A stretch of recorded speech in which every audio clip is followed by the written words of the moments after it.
Hi, my name is Bina Gaikadosh, and I am a registered dietitian for the ACL Grants Virtual Smart Living Initiative.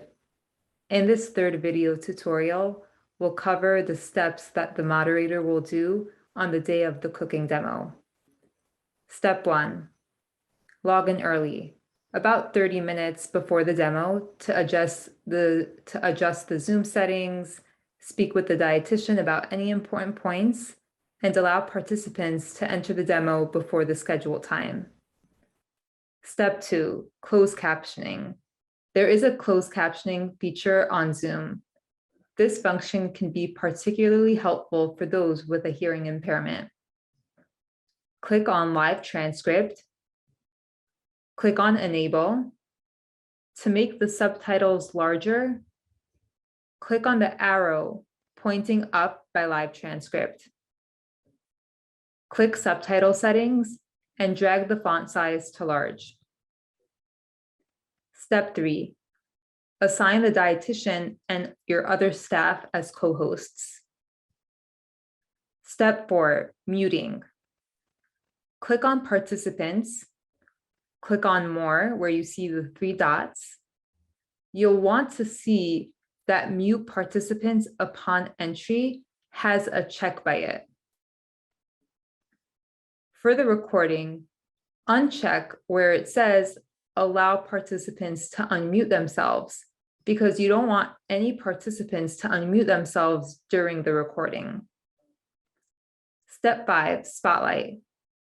Spotlight to show the dietitian and the countertop only.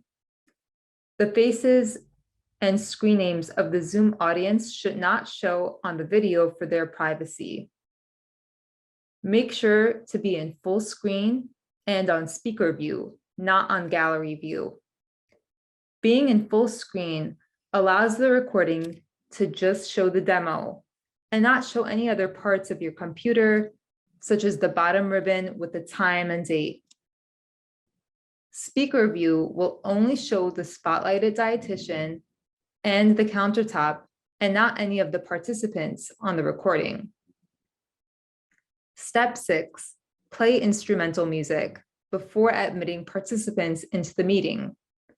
This creates a pleasant atmosphere as people are logging into the meeting. Make sure the volume level is not too loud so the voices of the dietitian and moderator can be heard as they're welcoming in participants. Step 7, remove the waiting room when you are ready to allow everyone in. The Enable Waiting Room option should automatically be checked. When you, as the moderator and the dietitian, are ready to allow participants in before the actual scheduled time of the demo, you can uncheck this option so that participants can automatically join. Click on Participants, click on the 3 dots in the bottom left-hand corner of the screen that comes up, uncheck Enable Waiting Room, add all the participants in the waiting room by pressing Admit All. Just remember, for people who enter the waiting room while you were removing the waiting room, you will need to admit them. After removing the waiting room, other people will be able to enter in automatically. Thanks for watching, and I'll see you soon.